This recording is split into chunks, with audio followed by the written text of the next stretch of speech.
It's an odd sensation, this face that I've seen 1,000 times before, now staring back at me like a stranger. The last month is fading like a nightmare, but I feel as if I've awakened in another man's shoes. Come in. Hey, breakfast is on the table. You find everything okay? Yeah. I'll be right out.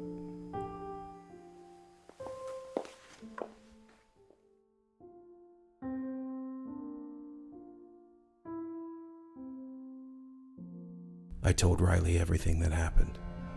About Matthew, the old man in the cabin. About how I was just a clone of a dead man, 30 years late to a party I was never invited to. I should have been angry, but all I felt was emptiness. Aiden, I'm so sorry. The thing of it is that I still have all the memories. Lauren and David. What I don't have is the right to call them my own. They're still a part of you. Everything I was, everything I thought I was, is gone. I was just a pawn in some game, just an empty shell. I'm nobody.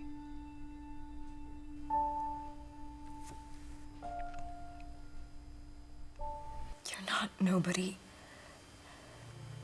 No matter what you thought you were, you're a good man. And you're one of the best detectives that I know. Nothing is gonna change that.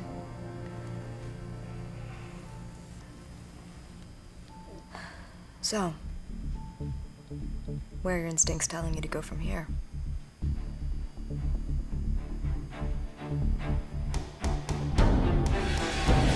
I won't lie, it felt good to be back on the hunt.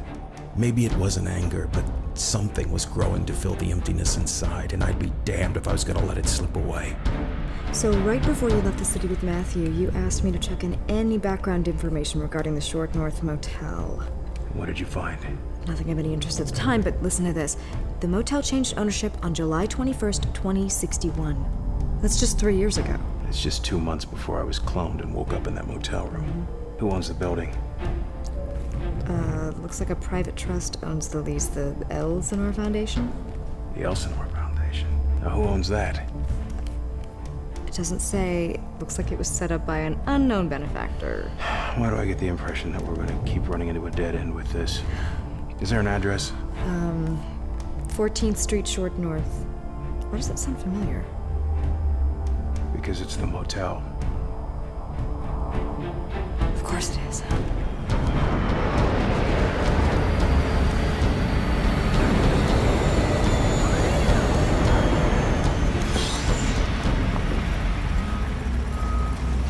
You've got to be kidding.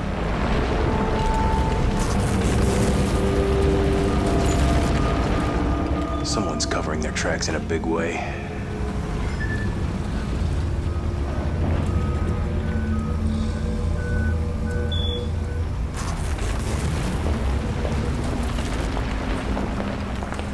Excuse me. Do you work here? Not anymore. Got let go last week. Who's asking? I'm Detective James AIDAN. We're in the middle of a homicide investigation, and we were wondering if you could tell us the name of your employer.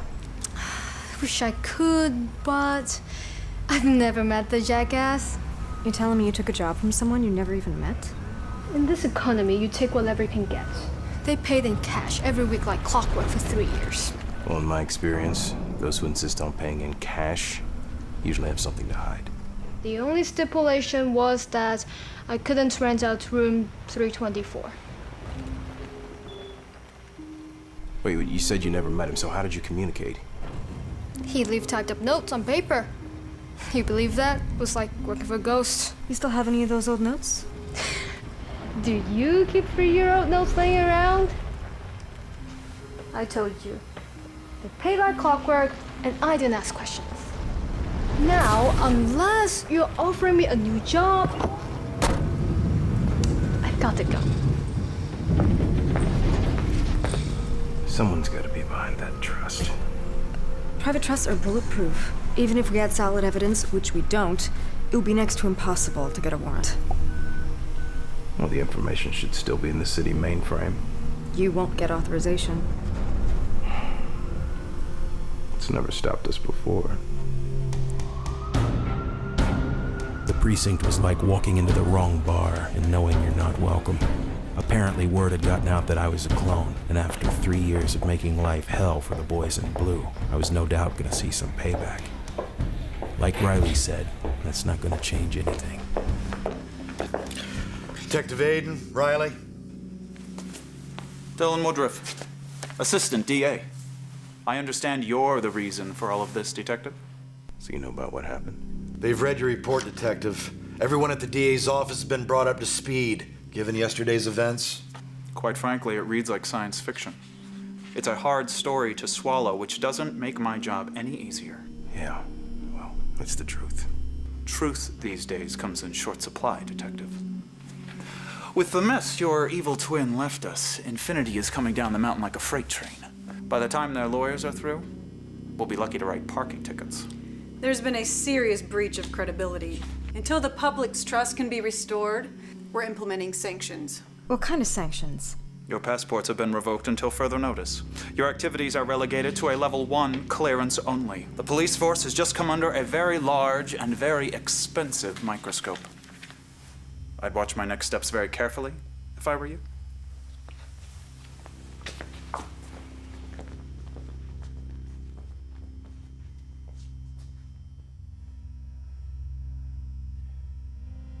You know, I've got to sit here and write this letter to Rachel's parents and explain to them why their daughter was just killed only 5 weeks after she got her first real job.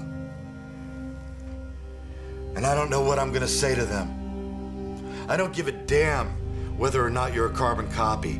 All I care about is you doing your job the way you've always done it, getting results. Now solve this thing. Give me something so that I can finish this letter and tell these parents that their little girl didn't die for nothing.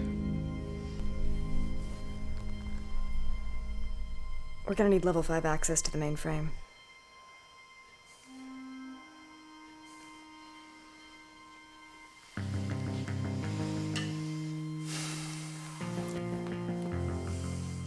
You know, it's a beautiful day outside. I think I'm gonna take my lunch break now. Make sure you close the door on your way out. Wouldn't want anyone without proper clearance to get access to my computer before my login time's out.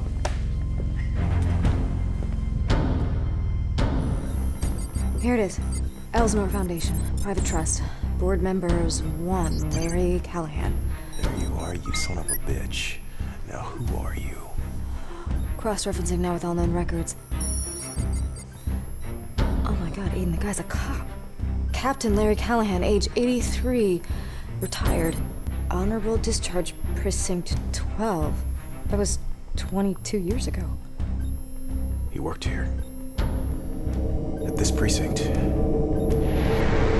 Welcome aboard, Detective Aiden. Thank you.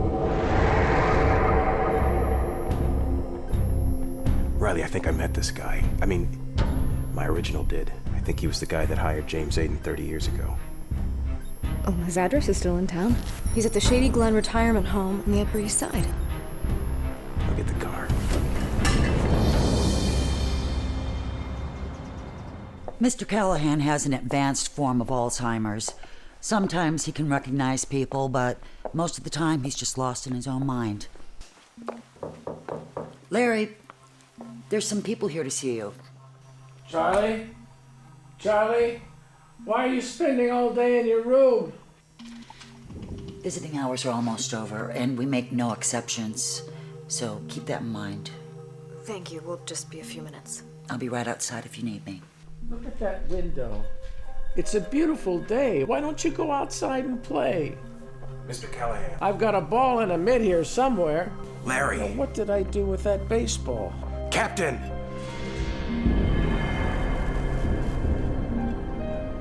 You. So you do recognize me? I'm sorry. I'm so sorry. Sorry for If I'd only known. known what? I know Larry? you blame me. But if I'd only known. Talking to him. I don't blame you, Larry. Why don't you tell me what happened? What should you have known? That they were going to come for your family. I should have told you what you were getting into. I should have warned you to ease off, to make your case. What? But you were What did I too find? fast. You were too smart. What did I find? I should have seen that you were in over your head, and I never knew how far you'd taken it. What? What did I find? The cost was too great. Your family, your wife, your child.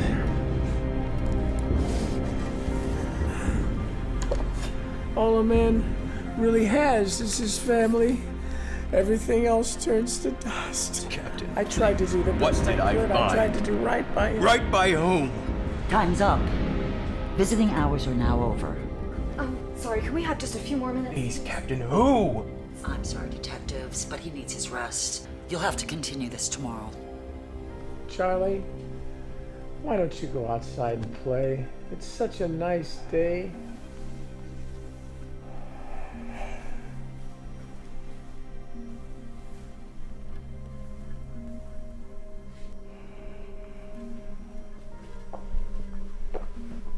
There's something there, Riley. He has the answers, they're just all locked away inside his head. Well, records show that Mr. Callahan's eldest son is his primary caregiver, Jacob Callahan, age 51. Lives out on the edge of Arlington Oaks. Well, that's our next stop. I'll call and get Skyway clearance. We can be there in... Detective AIDAN, Detective Riley, please come with me. He's waiting to see you.